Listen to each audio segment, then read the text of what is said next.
Cheers and welcome to Bitter Reality Brewing. Yes, this is a video I never thought I would ever do, but yeah, proper starter. It is a pre-packaged wort for doing yeast starters. When I first saw that stuff hit the market, I was like, that's some crap. There's some lazy people out there.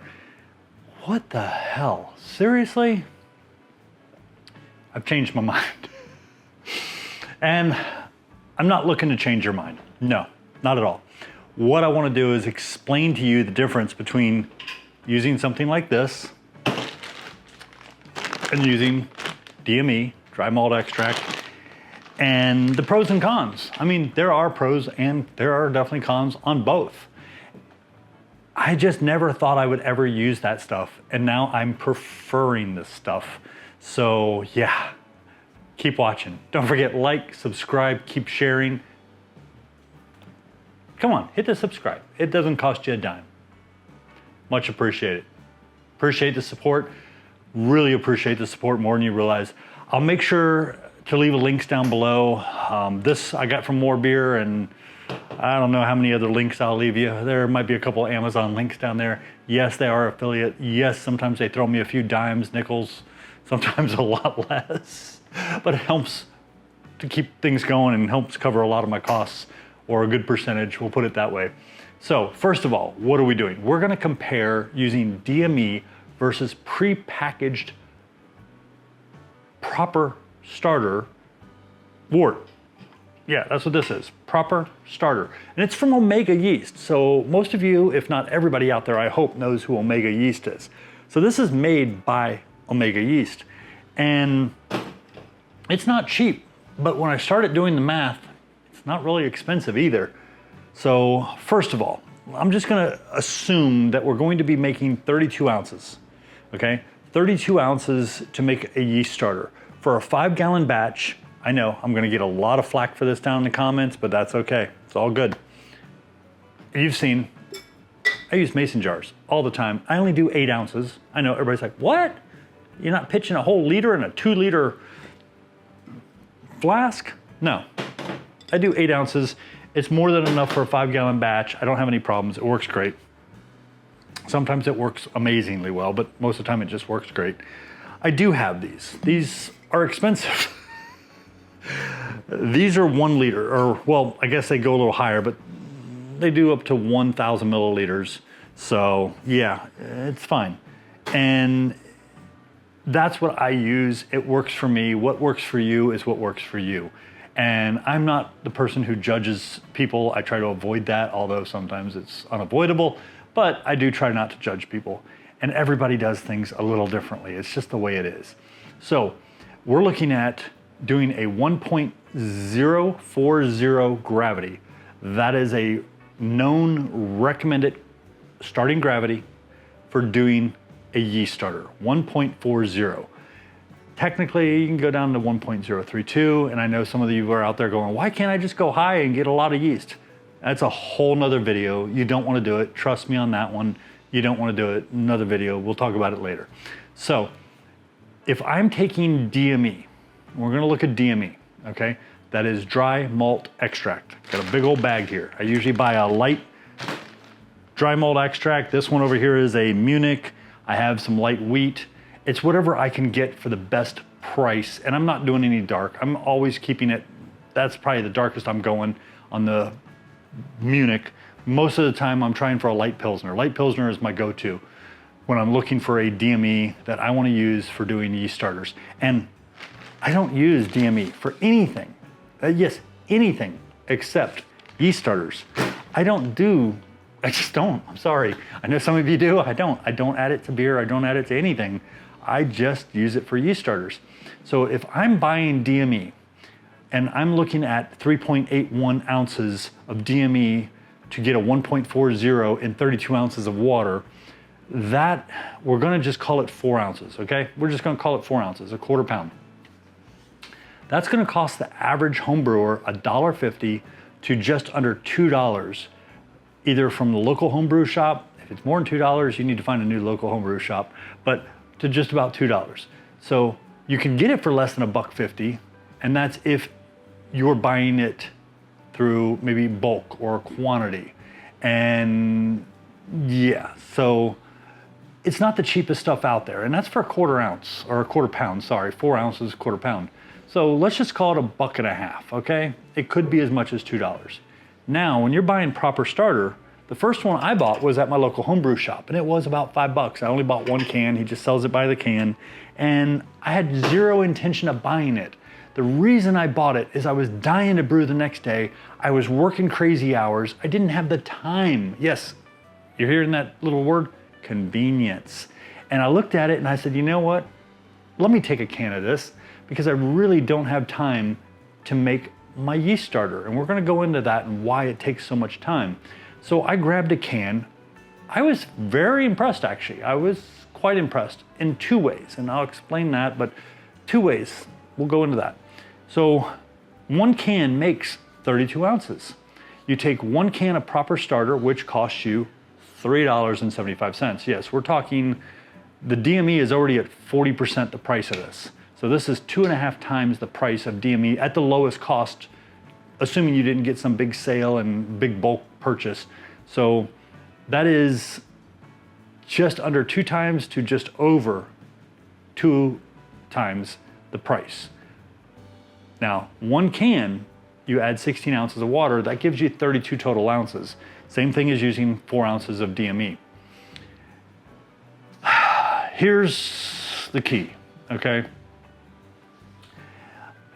If I'm going to use DME, and you're not familiar with using DME, and we're gonna keep calling it DME, dry malt extract, you take your 4 ounces, you put it in a little scooper, you get some water, I will tell you, add it while the water's cold, and you bring it up to a boil.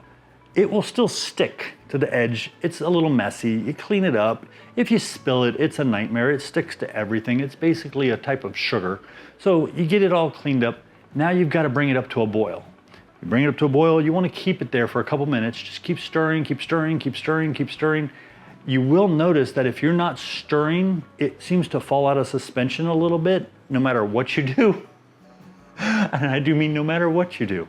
Now you have to take that boiling wort and you have to put it in an ice bath, and you have to get it cold, and you have to chill it down to your pitching temperatures, which is usually up around the low 70s, can be as high as, high 60s, but usually it's around low 70s, depending upon the yeast and what the recommendations are. So here's a huge issue that most homebrewers don't think about, is as you're chilling that wort down to pitching temperatures, 2 things are happening. One, you got a lot of those sugars that didn't totally, they're falling out of suspension, and you're open for an infection. That whole top area is open. You can lay some foil over it, you can put whatever you want, a paper towel. It's still a higher chance of infection to that yeast starter. So now once it's chilled, then you take it, you made 32 ounces, and you're either gonna pour it into 2 of these, get the water out of there, and you're gonna make 2 yeast starters. Or you're gonna be like me, and you're gonna take 4 of these, and you're gonna get 4 yeast starters. And you're gonna put them on your stir plate with your sanitized stir bar. I found the bigger the better, it seems to work, than the little tiny ones. And you're gonna stick it on your stir plate, right here. Okay, and if you wanna make your own stir plates, I'll put the link up here. I made a crap load. I have 8 of them over there, and they're 2 per pack. I have them all zip tied down, so I didn't put them in the video, sorry. But yeah, even cheaper if you want to do it that way, but this is really inexpensive and does an amazing job. I like it a lot. Don't have any weird issues with the magnets not sticking. On my custom built ones, occasionally the magnets, don't quite line up with the little stir bars, and it takes a few tries to get the stir bar to link in and lock in just right, and once it does, I'm fine. And it is variable temperatures, or variable speeds. I have 3 variable speeds. This, I don't know what the actual speed differences are, but the more I turn the dial, the faster it gets. You don't have to go crazy fast. You just have to have a nice moderate speed to create a little tunnel and get some air in there. You're adding oxygen, you're adding air, and you're building up more yeast cells. You're not trying to ferment beer. So there's a lot of work that goes into doing a yeast starter when you're using DME.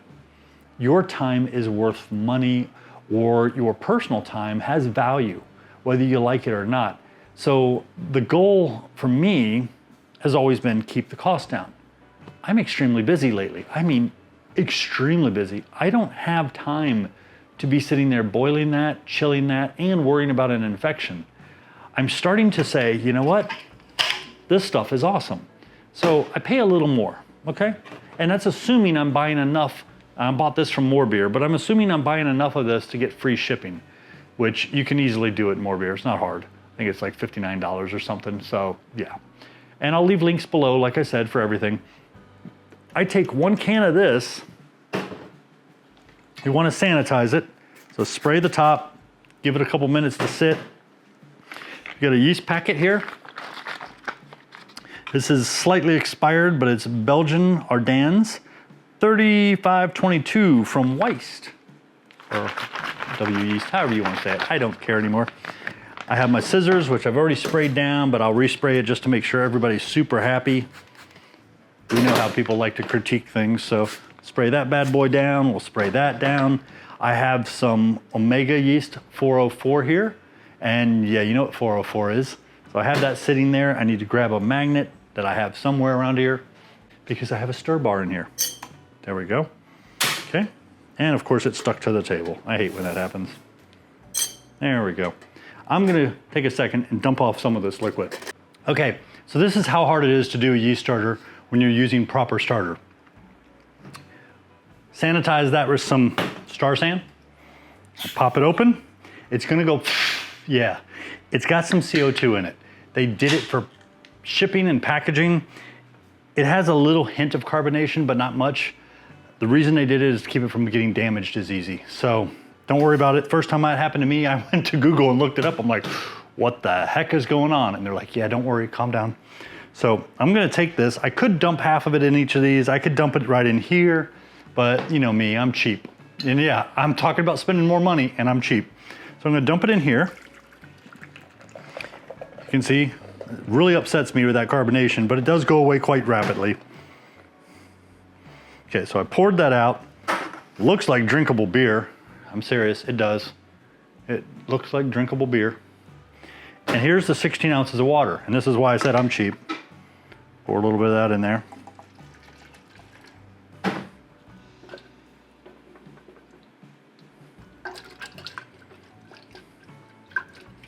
And I don't know how much more I got out of there, if any, but it's all good. And I guess I can dump the water in here, mix it up nice and neat. You don't have to get this fancy. You could have just dumped it right in here, taken the can and thrown it away. It's not a big deal. I'm gonna pour it back in here. I know I put 16 ounces. It's a hair over my measurement. So they're packing it full. They're not leaving you hanging. So I've got, yeah, I've got 32 ounces. I could do 4 yeast starters, or I could do 2. Yeah, I'm gonna do 2 for the purpose of the video, just to appease people. Yeah, we'll do my 404, my Ardennes, 1 in each. We'll do 16 ounces in each. So I take this, I start pouring. This is what I really like about this stuff. It doesn't start separating like the DME always does. I mean, that DME is constantly separating and it drives me nuts. So where are we at? We're at, actually, you know what? I just thought about something. There we go. I'll take this. I'm gonna take the, yep. Dump this in here.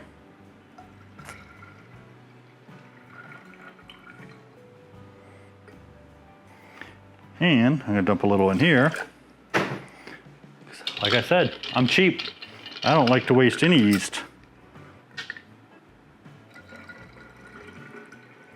I had to grab a little there. That looks pretty, I'm all good there. And I've got another half a cup. Okay, there we go. Then we take a sanitized stir bar, and that is our Omega 404 Star Party. Drop that in there. I'm ready for the yeast starter. Let's get this other one done since we already star sanded everything. Get it all nice and clean. Can't remember if, oh yeah, hey, I forgot about that. Been a long time since I've used a Yeast.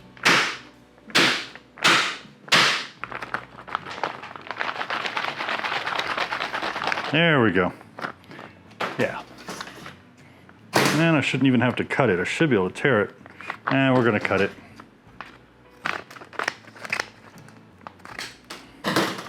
Okay, there we go. Don't really want to touch it. There. Okay. Go ahead and dump that in here.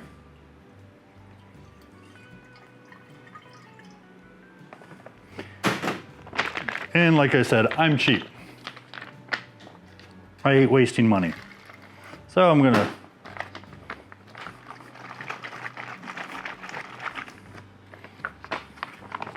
we'll dump that in here.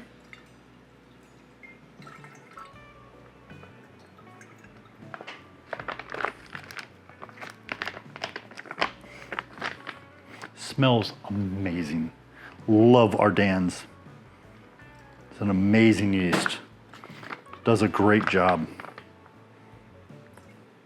I use it primarily for Belgian IPAs, but I may be using it for a lot of IPAs here soon.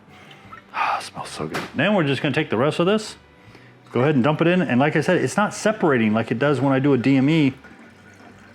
And all you have to do is add distilled water, purified water. You can use your water in your house. You need to make sure that, according to Omega, as you boil it, to make sure you get rid of as much of the bleach and chloramine as possible. That splashing is not good. So there's our Ardenn's. This is our Omega 404. I'm gonna grab a little bit of AKA Reynolds wrap. Tear that. Tear that.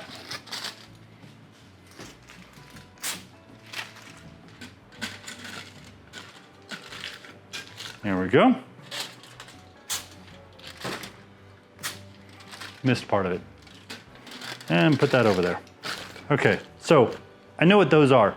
Here's what they tell you, is make sure you sanitize the flask, the stir bar, the top of the can, the yeast pack, the scissors, anything that's gonna touch it. Your hands, you can do that, wipe it down, just don't make sure the star sand's not too concentrated. It says swirl and open. So you take the can, you swirl it like I did. I dumped it and then I just put some water, dumped it. But you add 16 ounces of bottled, distilled, or boiled tap water. I'm not gonna recommend boiled tap water. You add the stir bar to the flask, or like I said, a mason jar, and you don't have to put it on an actual stir plate. You can just shake it up periodically, but preferably that's recommended. There are other things you can put over it instead of just put some foil. I put foil, it's just cheap, it works. Like I said, I'm cheap. And they recommend it for things like high gravity beers, cold pitched lagers, yeast that is starting to expire, or yeast packets that recommend a starter. Honestly, at the end of the day, I'm gonna recommend doing it every single time, but to each their own. But yeah, I'm starting to prefer this because it is a huge time saver. I don't have the time to sit and boil, chill. It's frustrating. It's very frustrating. And for me, I'm talking $15 here. I can either do two, that's gonna cost me a little less than $2 a piece, or I could have done 8-ounce starters, which work great for me for 5-gallon batches, and I would have had 4 starters. That's $1 a starter. To save me probably an hour and a half to 2.5 hours of time and a reduction in possible infection.